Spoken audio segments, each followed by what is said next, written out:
Assalamualaikum Bu, selamat pagi. Waalaikumsalam, selamat pagi Sus. Perkenalkan Bu, saya perawat Aslinya Ejahra yang saat ini sedang bertugas dari pukul 7 pagi sampai pukul 12 siang. Kalau boleh tahu ini dengan Ibu siapa ya? Saya Ibu Rian Sus, Berumur? 25 tahun. Oke, Ibu Rian berumur 25 tahun ya Bu. Oke Ibu, bagaimana Ibu keadaannya hari ini? Apakah baik?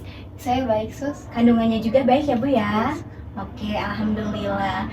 Oke, baik Bu Rian, sesuai dengan jadwal pemeriksaan kehamilan rutinan sebelumnya, di sini saya akan memberikan hasil pemeriksaan tersebut ya Bu pada kehamilan Ibu. Untuk waktunya sekitar 5 sampai 10 menit. Untuk tempatnya di sini saja ya Bu. Ibu bersedia? Bersedia Sus. Oke, baik Bu Rian. Namun sebelum itu apakah nyeri dan pusing yang Ibu rasakan sebelumnya saat ini sudah mulai membaik, Bu? Sebetulnya saya masih merasa nyeri dan pusing ya Sus, serta mudah lelah seperti sebelumnya. Masih terasa nyeri ya Bu? Yes. Apakah masih terasa nyeri? Iya Sus, masih pegal-pegal. Masih pegal-pegal. Oke Ibu, berkenaan dengan kondisi yang sedang Ibu alami, nanti akan saya sampaikan berkaitan dengan hasil pemeriksaan kehamilan Ibu sebelumnya. Jadi Ibu pada pemeriksaan kehamilan Ibu sebelumnya didapatkan hasil jumlah kadar kolesterol Ibu itu sangat tinggi. Hal ini dibarengi pula dengan tekanan darah Ibu yang semakin meningkat dari pemeriksaan Ibu sebelumnya. Kok bisa ya Sus? Padahal saya selalu menjaga pola makan saya lebih sehat kok Sus. Makan dan minuman yang bergizi, olahraga teratur, bahkan makan makanan yang berlemak seperti gorengan, junk food dan lain sebagainya, saya hampir tidak pernah.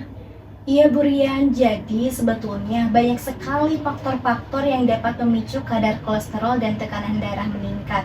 Contohnya saja seperti yang Ibu Rian tadi katakan, pola makan yang tidak sehat, makan makanan yang berlemak, kurangnya asupan serat, kelebihan konsumsi garam, kurang olahraga, hingga merokok dan mengkonsumsi alkohol menjadi salah satu faktornya.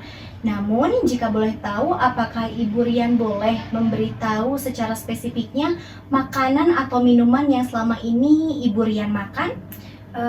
Jadi saya itu sebenarnya sudah menerapkan semuanya yang seperti suster katakan sebelumnya ya. Apalagi saya juga mengikuti tradisi keluarga saya untuk sering minum minyak kelapa agar ketika nanti proses persalinan menjadi lebih lancar Sus. Jadi Ibu Rian itu dan keluarga memiliki tradisi meminum minyak kelapa agar nanti proses persalinan menjadi lebih lancar. Iya Sus. Nah Ibu, dari situlah sebetulnya masalahnya. Kenapa ya Sus? Ibu saya dulu juga seperti itu kok. Apalagi minyak kelapa banyak sekali khasiatnya kan. Kok bisa menjadi salah satu penyebab kadar kolesterol dan tekanan darah saya tinggi? Mohon maaf sebelumnya ya Bu, jadi seperti ini. Minyak kelapa memang memiliki manfaat yang luar biasa bagi kesehatan tubuh kita. Namun sebetulnya manfaat mengkonsumsi minyak kelapa untuk melancarkan proses persalinan itu tidak terbukti secara ilmiahnya. Bahkan justru jika dikonsumsi berlebihan dan dalam jangka waktu yang lama, justru dapat memberikan dampak buruk bagi kesehatan. Salah satunya itu tadi, dapat mengakibatkan kadar kolesterol dan tekanan darah Ibu semakin meningkat.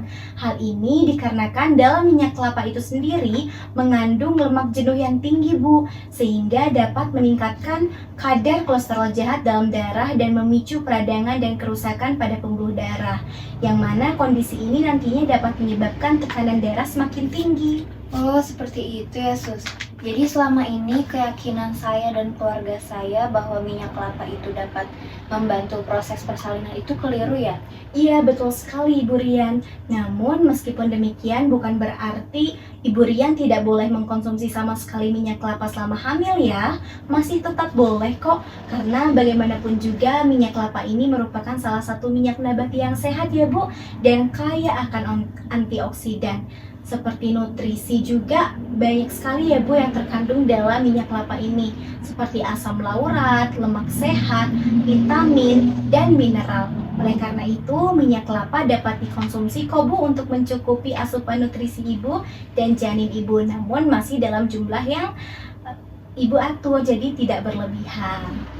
Ternyata seperti itu ya Sus. Pantas saja saya mudah merasa lelah, terus juga nyeri pada bagian kaki, leher, bahkan dada, juga sakit kepala. Ternyata selama ini pola makan yang saya kira sudah sepenuhnya sehat masih ada yang keliru ya Sus. Kalau begitu, apakah ada tips dari suster agar ketika proses persalinan saya nanti lebih lancar tanpa saya mengonsumsi minyak kelapa lebih banyak? Ya tentu ada ya Bu Rian, daripada minum minyak kelapa yang belum terbukti bisa melancarkan proses persalinan, tips yang perlu Ibu lakukan agar dapat melahirkan secara cepat dan minim hambatan, itu tentu yang paling utama adalah makan makanan sehat dan bergizi, buah-buahan, sayur-sayuran, kacang-kacangan, biji-bijian, protein tanpa lemak, serta lemak sehat, lalu kemudian olahraga teratur, meditasi, istirahat yang cukup, menjaga kesehatan mental dan emosionalnya, serta mempelajari cara mengejan yang nanti akan saya ajarkan pada pemeriksaan kehamilan rutinan selanjutnya. Nah, pada pemeriksaan selanjutnya itu, untuk waktunya masih sama dengan jadwal pemeriksaan rutinan sebelumnya ya Bu, pada hari Rabu pukul 9 pagi. Apakah Ibu bersedia? Bersedia, Sus. Oke, Ibu bersedia ya Bu, untuk pemeriksaan selanjutnya nanti Ibu akan diberikan edukasi bagaimana sih cara mengejan ya Bu ya. Oke, baik Bu Rian, alhamdulillah konsul rutinan kehamilan Ibu pada pagi ini sudah selesai dilakukan. Maka dari itu untuk pertemuan hari ini cukup sekian ya Bu. Baik, Sus. Terima kasih. Baik, sama-sama Bu Rian. Namun sebelum itu bagaimana perasaannya Bu pada pertemuan hari ini?